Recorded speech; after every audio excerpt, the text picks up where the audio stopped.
Hello and welcome. Tonight, former CBN Governor Godwin Emefiele pleads not guilty following his arraignment on amended 20-count charge leveled against him by the Economic and Financial Crimes Commission.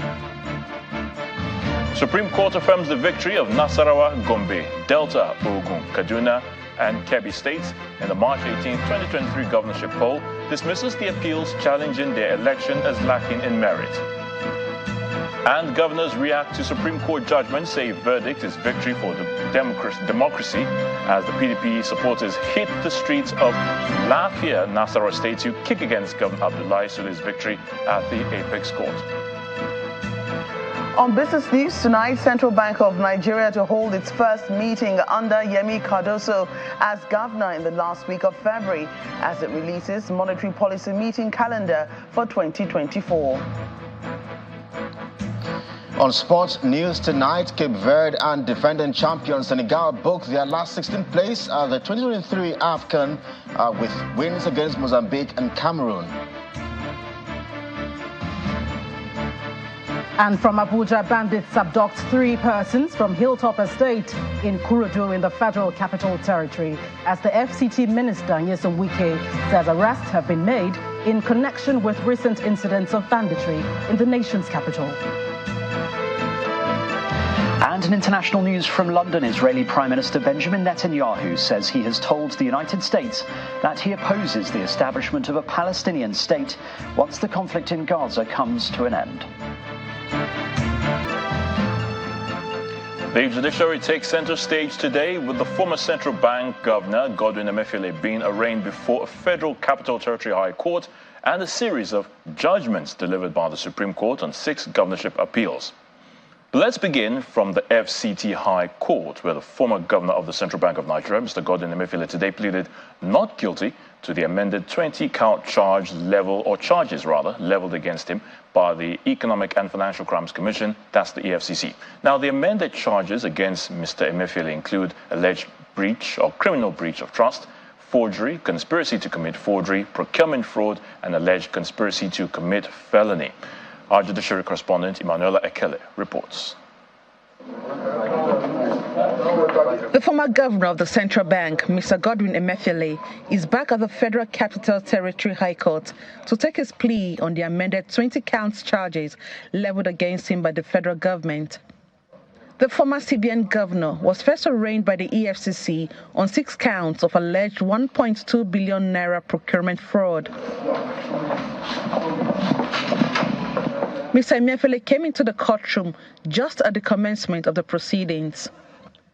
In the amended 20-count charge, Mr. Emefiele is accused of impersonating the secretary to the government of the Federation to illegally obtain a sum of $6.2 million, forging a document titled Presidential Directive on Foreign Election Observer Missions, and illegally connived with one Odo Cheme to commit forgery, awarding a contract for the renovation of a portion of the CBN's governor's residence in Lagos to his wife and brother-in-law to the tune of 99.8 million naira, and violating of Section 19 of the Corrupt Practices and Other Related Offences Act 2000. He pleaded not guilty to the charges when they were read to him. His counsel, Matthew Booker, thereafter prayed the court to allow him continue his bail. In counsel to the prosecution, Rotimi Oyedepo did not object to the request. What we have is a situation in which the states, particularly the Ministry of Justice, feel that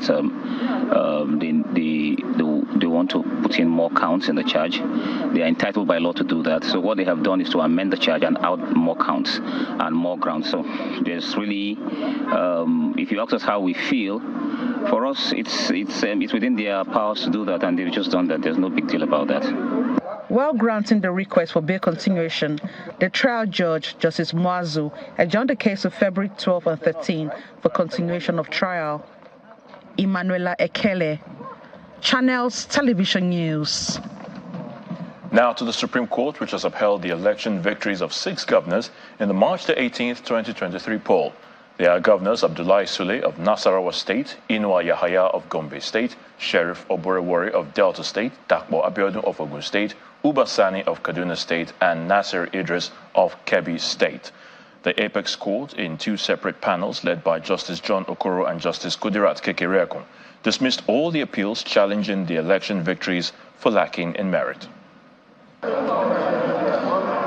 It is Judgment Day for governors of 6 states, namely Delta, Nasarawa, Kaduna, Kebbi, Ogun, and Gombe states, whose appeals the Apex Court is ready to deliver judgment on. The courtroom is filled with supporters and counsels to parties as Justice John Okoro leads a panel of 5 justices to deliver judgment in the appeal filed by the candidates of the All Progressives Congress APC for Delta State, Senator Ovie Omagege, the Labour Party candidate Mr. Ken Pella, as well as the SDP candidate Chief Kenneth Bagi, who are all challenging the election of Governor Sheriff Oborewori.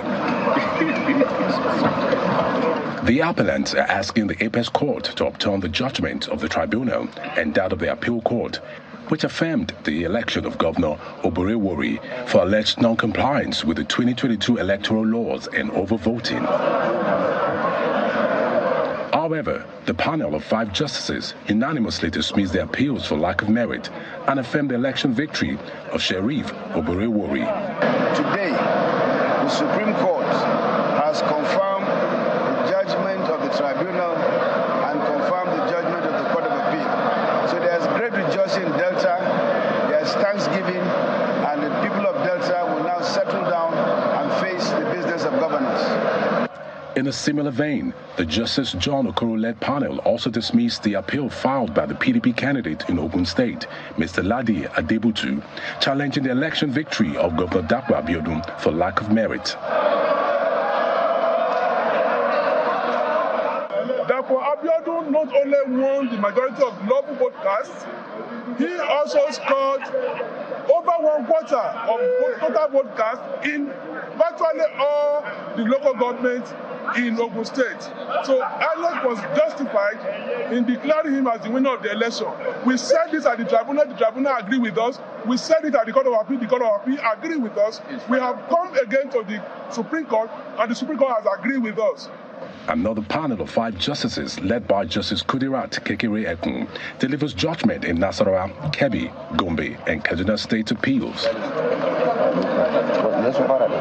On Nasarawa State appeal, the Apex Court opposed the judgment of the Court of Appeal, which overturned the judgment of the Nasarawa State Governorship Tribunal that sacked Governor Abdullahi Sule on the ground of overvoting and non-compliance with the 2022 electoral laws. The Supreme Court has adequately considered the issues of law and have come to the conclusion that the case of Nasarawa State, as presented before it, is in favor of the sitting governor of Nasarawa State, Engineer Abdullahi Sule.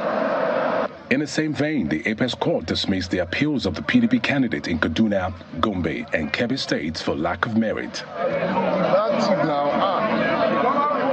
The Supreme Court verdict on the governorship appeals in the 6 states lays to rest the legal battles that trailed the election of the governors in the affected states. Meanwhile, the governors whose elections were affirmed by the Supreme Court today have been reacting. The governors of Delta, Nasarawa, Gombe, and Kaduna states have described the judgment as victory for democracy and called on their opponents to join hands with them to develop their states.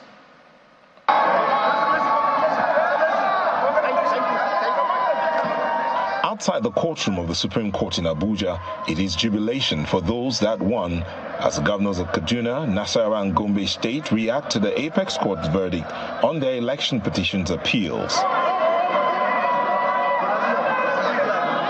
The governor of Nasarawa State, Abdullahi Sule, believes the Supreme Court verdict will energize him for more work. The governor dedicated his victory to the people of Nasarawa State and appealed to his opponents to join hands with him for the development of the state. This victory actually is not for me. The victory is for democracy. The victory is for the good people of Nasarawa State. And by the grace of God, this is a victory that we can carry on to continue with the good work of Mr. President Asuwaju Bola Ahmed Tinubu, our party, and it's a victory for mankind. In a similar vein, the governor of Kaduna State, whose election was also affirmed by the Apex Court, is asking his opponent to put the legal battles behind and join him. I would like to call on all the stakeholders of governance, irrespective of party affiliation, to work with us in order to move our state forward. Because as far as I'm concerned, it's not about individual glory. It's about Kaduna State. The same reaction comes in from Gombe State, where the governor has dedicated his victory to the citizens. He describes the judgment as the final bus stop. It's a victory that is not for me alone. It's a victory for democracy.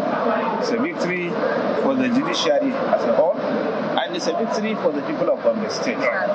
This victory means that we have reached the final bus stop with regards to the issue of election of the 2023 elections. And from the southern part of Nigeria, the Delta State governor, in his reaction to the Supreme Court judgment, also stretched out the olive branch to his opponents. Now that the Supreme Court has affirmed me as the duly elected governor of Delta State, it is now my pleasure to invite all my opposition and other people in Delta State to join me and to move Delta State forward. The Supreme Court delivers judgment in 6 cases, including Nasarawa, Kaduna, Gombe, Kebbi, Delta, and Ogun State, and these has laid to rest the legal battles that trailed the elections in those states.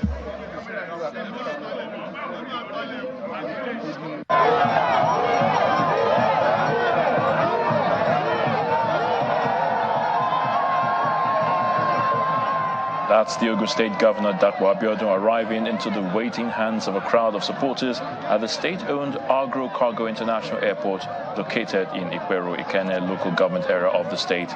He acknowledged cheers from APC officials and supporters, promising residents of the state of more infrastructure development to attract more investors to Ogun State. The governor, who thereafter traveled to Abuja, later told journalists in the Ogun State capital that the judiciary is indeed the last hope of the people. Our opponents or adversaries decided they were going to take us to the courts. The tribunal ruled against us. They were not satisfied. They went to the appeal court. The appeal court ruled in our favor in a majority of 2-1 votes. They were not satisfied. They went to the Supreme Court. Today, the Supreme Court, in their wisdom, affirmed our victory. So in all, out of 5 plus 5. We had 3 judges at the tribunal, 3 at the appeal court, and 5 at the Supreme Court. 11 judges now. 10 learned men of judiciary ruled in our favor, affirming our victory. All I can do is thank the judiciary, because they have shown again that they are the respite for the common man.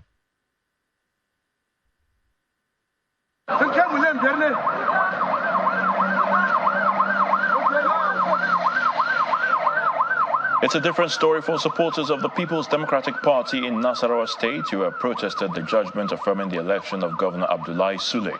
The supporters who gathered at the party state secretariat burned tires and blocked the Lafia-Jos Road where the secretariat is located.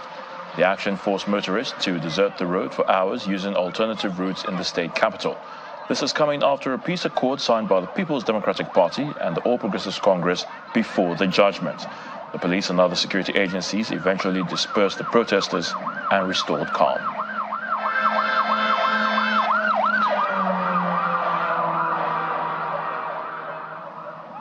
In part 2 after the break, the Chief Justice of Nigeria, Justice Kayode Ariwoola, visits the site of Tuesday's deadly explosion in Ibadan, the Oyo State capital, describes the disaster as one of immense proportion.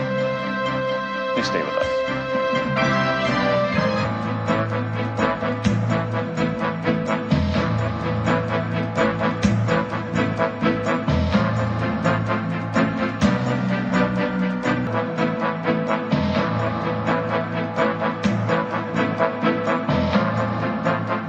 Welcome back. If you've just joined us, you're watching the News at 10, coming to you live on Channels Television Lagos. A reminder of our top stories.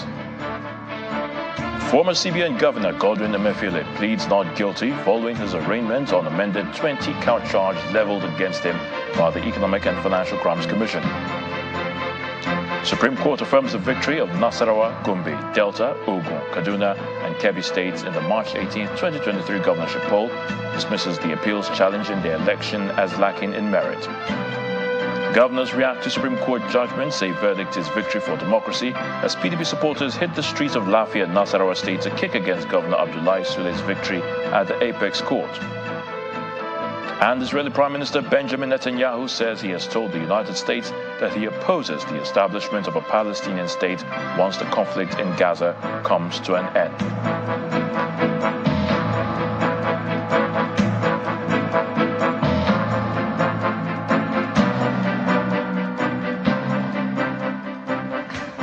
The Chief Justice of Nigeria, Justice Kayode Ariwoola, has described the Ibadan explosion disaster as one of immense proportion.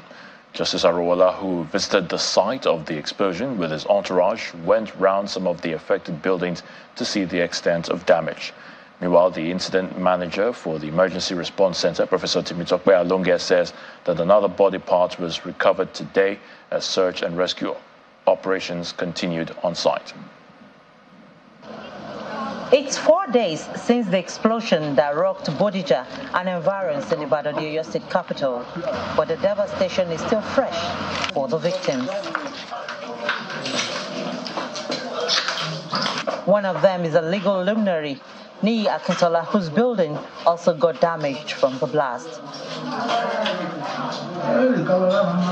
Still shaken and sad, he believes that the federal government needs to do better in approving mining licenses for foreigners. My primary concern is about the future of this country,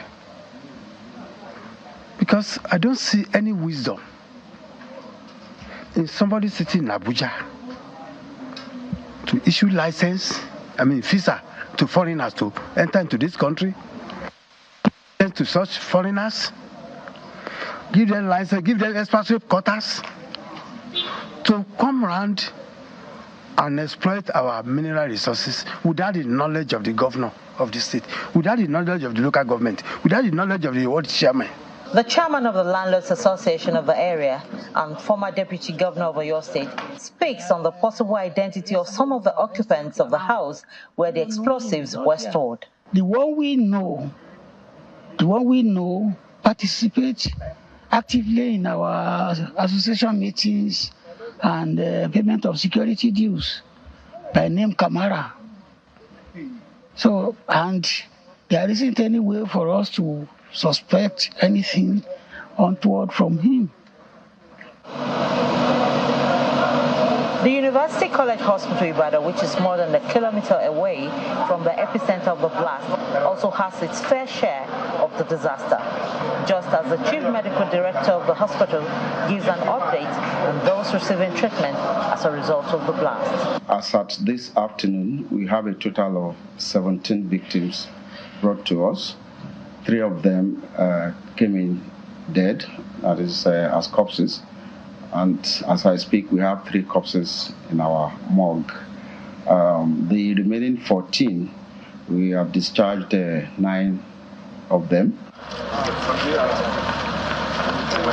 The Chief Justice of Nigeria, Justice Kayode Ariwoola, visits the site of the blast, and he empathizes with the victims. What I have seen is devastating. I don't know who can explain this, but God says He knows it all. God knew it before it happened, and only God will take care of everything. In the meantime, the Nigeria Society of Engineers have been invited to assess the affected buildings and carry out integrity tests on them. Bukola Oriowo, Channels Television News. Following Tuesday's deadly explosion in Ibadan, the Oyo State capital, the Inspector General of Police, Mr. Kayode Egbetokun, has been meeting with commanders of the Explosive Ordnance Disposal Unit in Abuja on ways to prevent such disasters. He asked them to be more active and responsive in monitoring the production, importation, storage, as well as distribution and usage of explosives nationwide. He also applauded the unit for its service in safeguarding the country against evolving threats associated with explosive materials.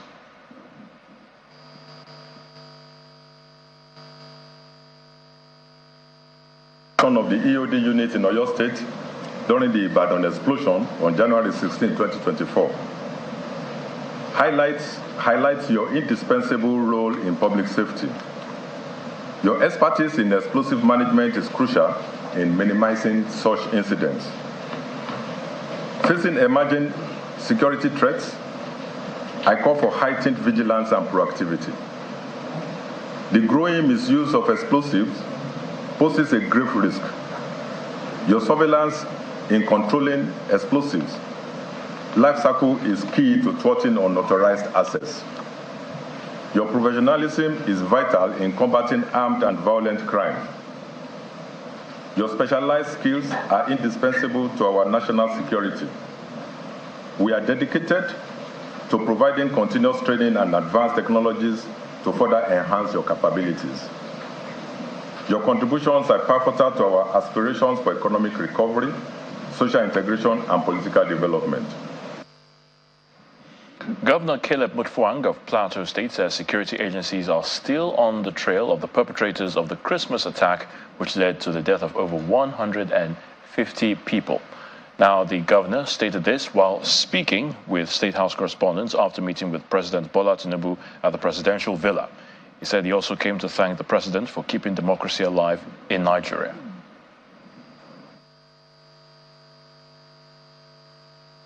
In my own case and in several others, I'm sure we can attest to the fact that Mr. President allowed the judiciary to perform its functions as it should, thereby guaranteeing its independence.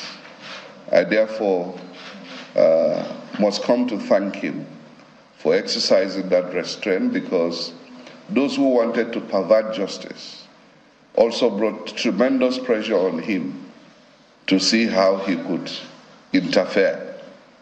But I must put it that Mr. President choosing not to interfere is a credit to his statesmanship, is a credit to his credentials as a sound Democrat.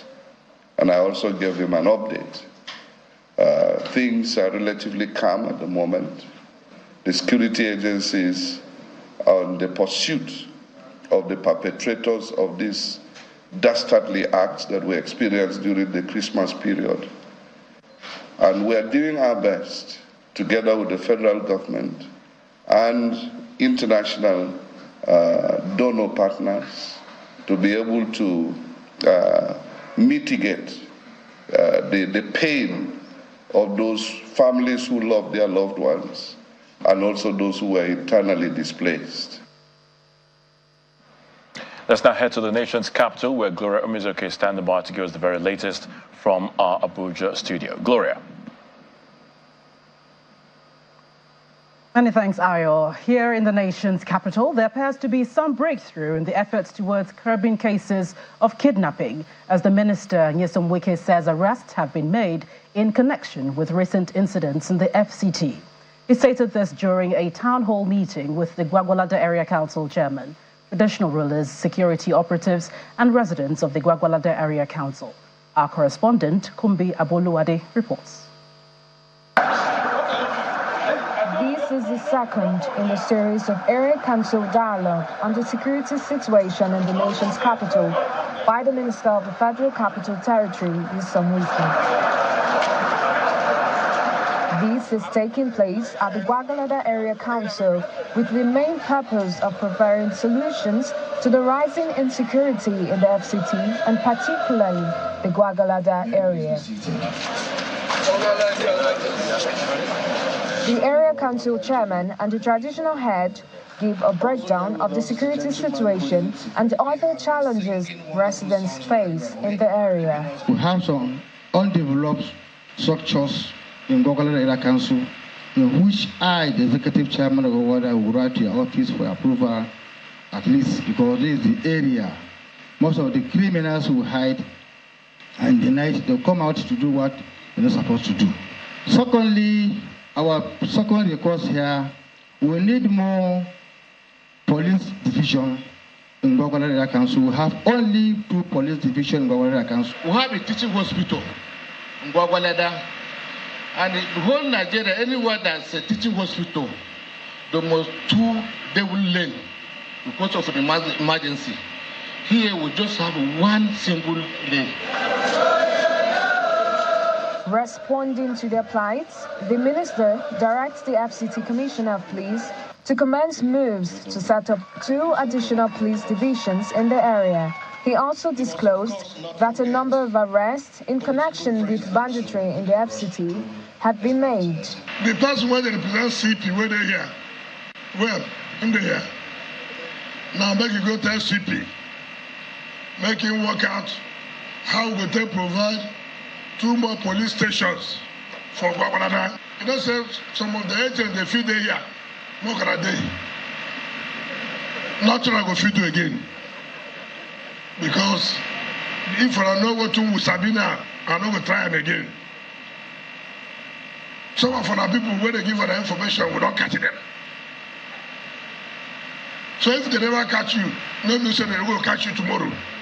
The minister has promised that in the coming week, more security tools and improved logistics will be provided to police stations in all the area councils in the FCT. From the nation's capital, Kumbi Aboluwade, Channels Television News. We're still ahead on the news at 10. Central Bank of Nigeria to hold its first meeting under Yemi Cardoso as governor in the last week of February as it releases its Monetary Policy Committee meeting calendar for 2024. That's on Business News. Join us again.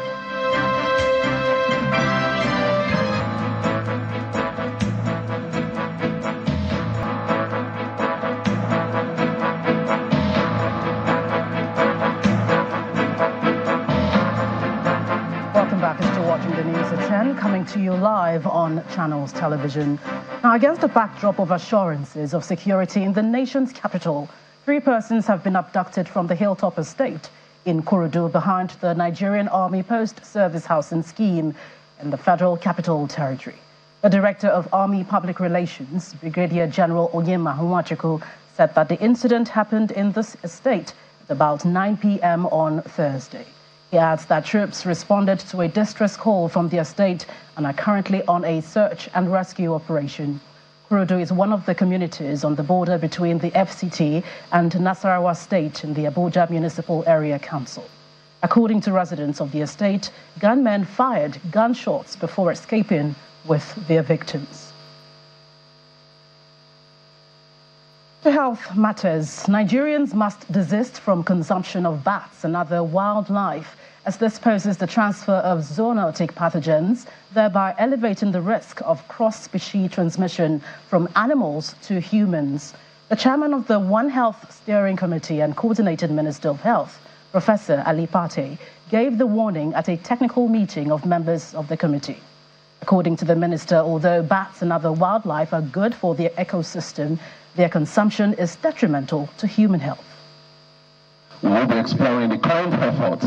The One Health Steering Committee brings together professionals across the human, animal and environmental health sectors to solve challenges in preventing, detecting and responding to infectious disease outbreaks. The Coordinating Minister of Health and Social Welfare is chairing the committee, which is looking at the impact of bats in the nation's health system. According to data from the Nigeria Center for Disease Control and Prevention, about 75% of new or emerging infectious diseases are zoonotic in origin.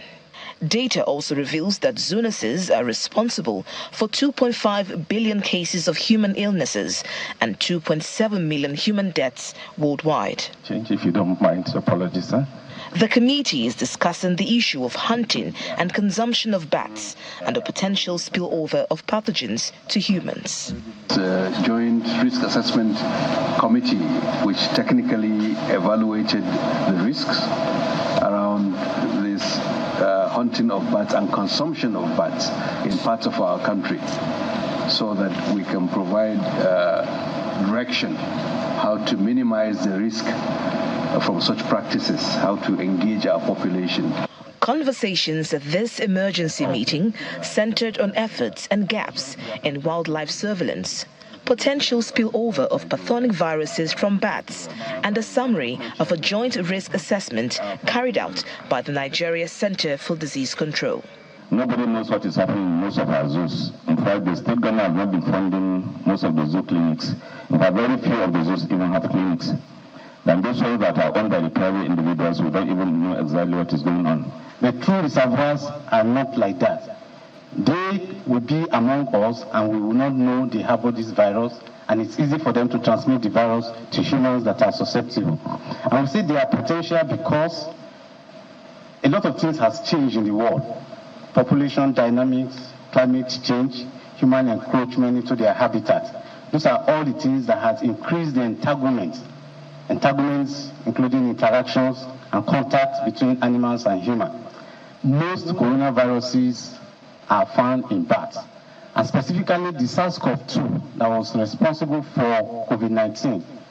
It's a natural pathogen in bats. To have additional research to further understand the role of bats in the maintenance and transmission of viruses in Nigeria, to conduct a serosurveillance of target groups, looking at the hunters and the communities residing in the bat-infested areas, and to conduct more research to understand the pathogens within the bat, their distribution, the behaviors, the interaction with the environment, and processes that lead to contact with humans. The consensus here is that the federal government must put in place strategies and modalities that can contain the spread of any public health crisis.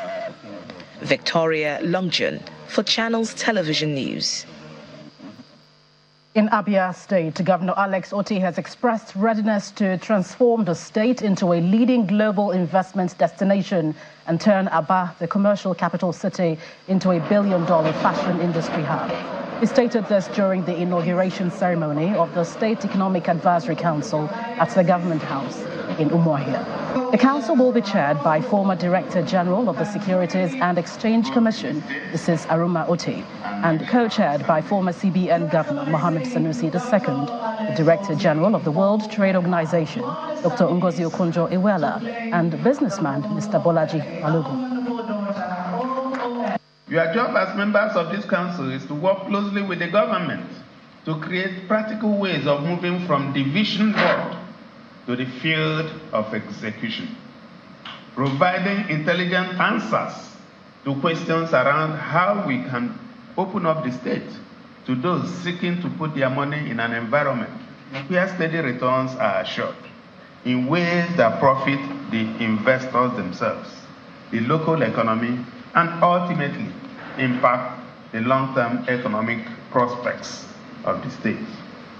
We are not just seeking to attract a few big manufacturing outfits in the state to score cheap political points. No, our ultimate goal is to remake the entire state into a robust enterprise ecosystem with clear pathways to bigger global and regional markets.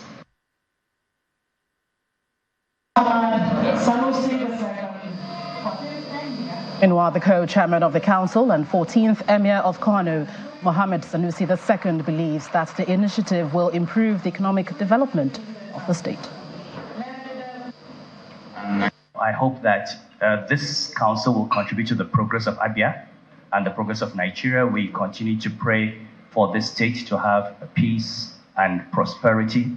We pray to our friend and brother Alex Otti to succeed. And I'm sure that the people of Abia will know that they elected the right person. They will know the difference. They will feel the difference.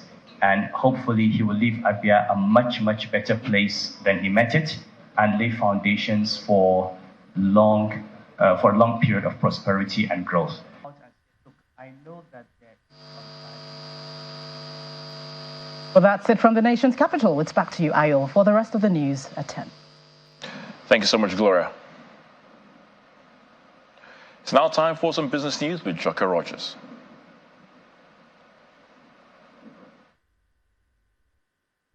Banking so easy, so simple. Dial *894# now to experience it. You first, First Bank.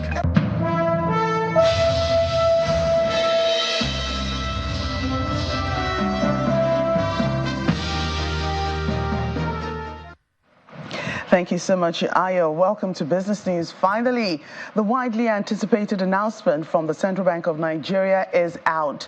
The Monetary Policy Committee will hold its first meeting under the leadership of the new CBN Governor, Yemi Cardoso, in the last week of February after a 6-month lapse. A tentative meeting calendar for 2024 was released on the bank's website earlier today.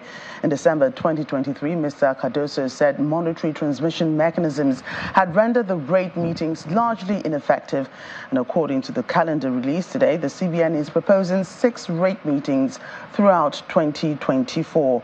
The last MPC meeting was in July 2023 under the then acting governor, Fola Shonubi, where members voted to increase the benchmark interest rate by 25 basis points from 18.5 to 18.75%, the highest level in 22 years.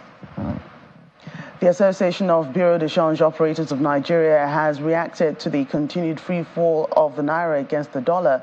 President of APCON, Mr. Aminu Gwadabe, blames the decline on hoarding of foreign currency by some Nigerians who prefer to keep their savings in dollars, while calling for an immediate paradigm shift in the supply of dollars into the forex market. Mr. Gwadabe notes that the $2.2 billion released by the African Import-Export Bank earlier this month was not enough to stimulate the market. Meanwhile, some economic experts have asked the federal government to strengthen crude oil production in order to boost the country's foreign exchange earnings. Well, it's almost become normal as Nigeria's stock market has hit yet another milestone, with many equities crossing into the 1 trillion naira market valuation. Laddie Williams has all the juicy details.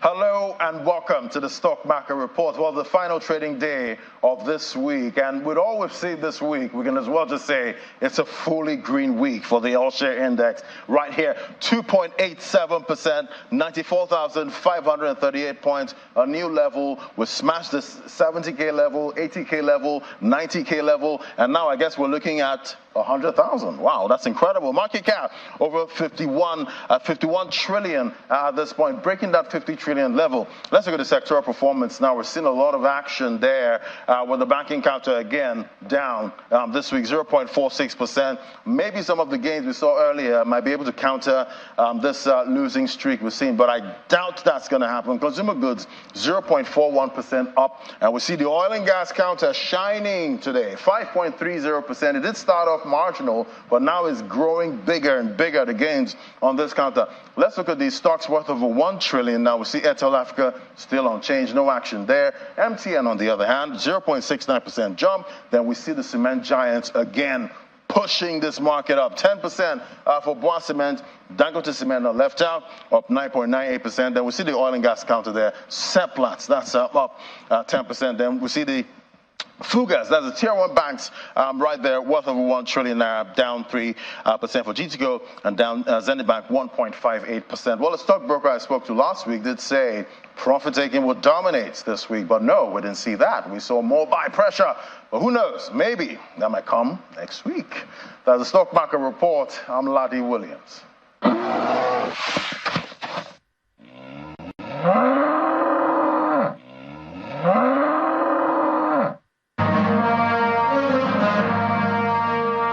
Thanks, Laddie. Let's see other.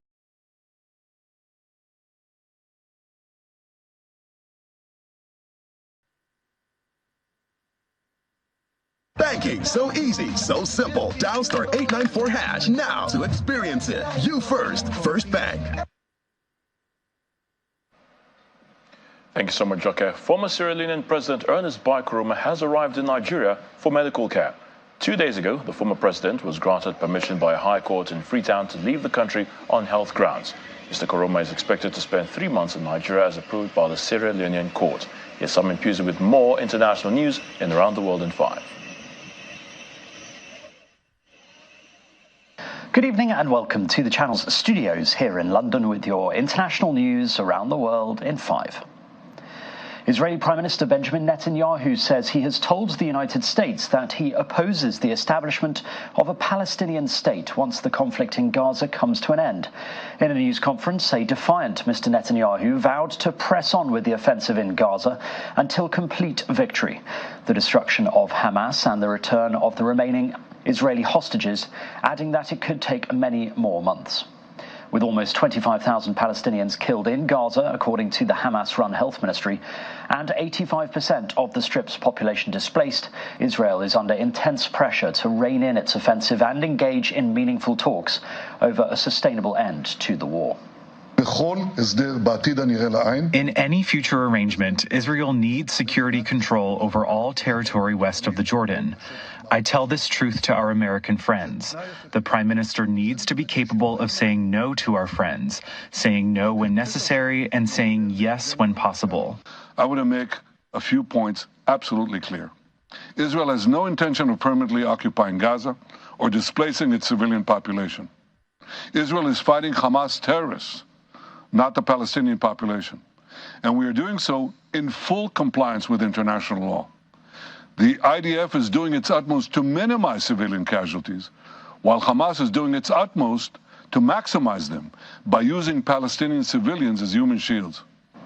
A huge fire has broken out over a large area in an oil storage depot in southern Russia after officials say it was hit by a Ukrainian drone.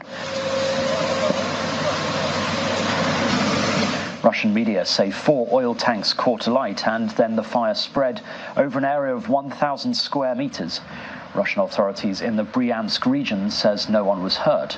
The Bryansk governor said the drone was intercepted near the town of Klinsky and its explosives then fell on the oil depot. The drone strike is the second on Russian oil facilities in 2 days.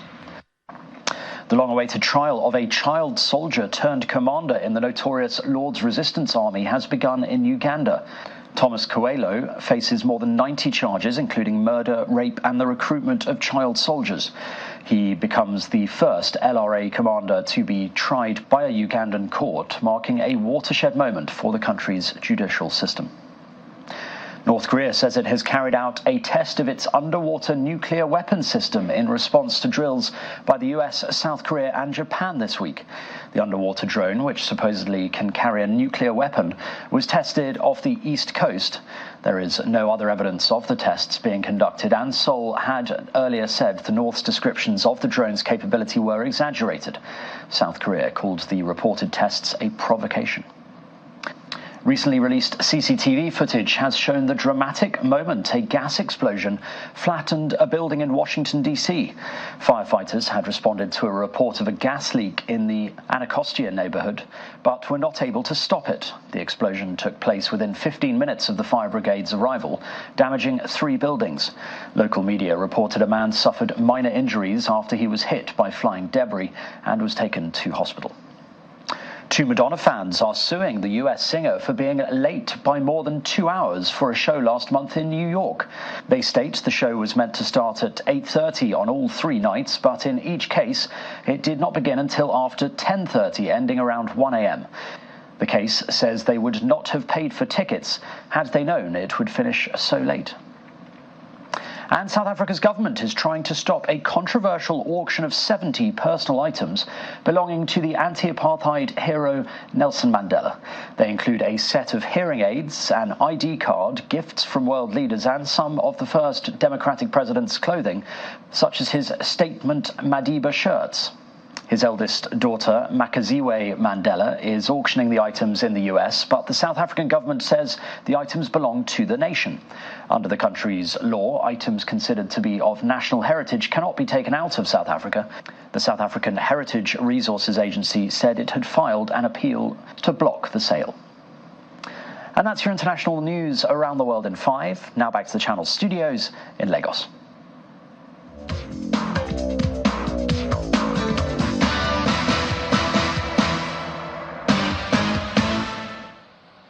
Many thanks indeed, Simon. Sports' now defending champion Senegal became the second team to qualify for the Cup of Nations round of 16 as Ismaila Sarr, Habib Diallo and Sadio Mane scored in a 3-1 win over Cameroon earlier today. Sarr netted in the first half and Diallo and Mane in the second. in Yamoussoukro to give the title holders a maximum 6 points after 2 Group C matches. Cameroon record Manchester United goalkeeper Andre Onana missed a draw with Guinea after arriving late in camp, but slack defending contributed to the goals he conceded. And earlier, Bebe scored a 40-yard free kick as Cape Verde beat Mozambique 3-0 to go into the record book as the first team to book the last 16 plays at the competition. Victory means Cape Verde have guaranteed top spot in Group B ahead of former champions Egypt and Ghana with a game to spare.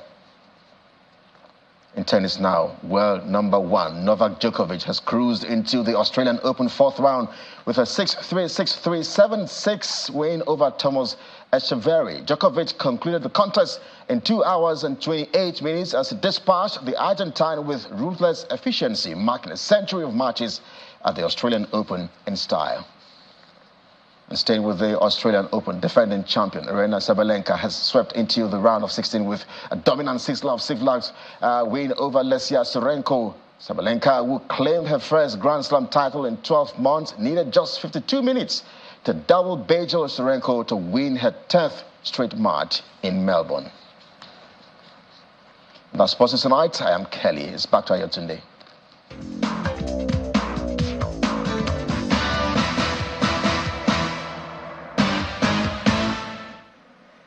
Thank you, Kelly. And the main news again. Former CBN Governor Godwin Emefiele today pleaded not guilty following his arraignment on amended 20-count charge leveled against him by the EFCC. Supreme Court has affirmed the victory of Nasarawa, Gombe, Delta, Ogun, Kaduna and Kebbi states in the March 18, 2023 governorship poll, just as the court dismissed the appeals challenging their election as lacking in merit. And Israeli Prime Minister Benjamin Netanyahu said he has told the United States that he opposed the establishment of a Palestinian state once the conflict in Gaza comes to an end. That's the news at 10 tonight. Many thanks for watching. I'm Ayotunde Balogun. Do have yourselves a wonderful weekend.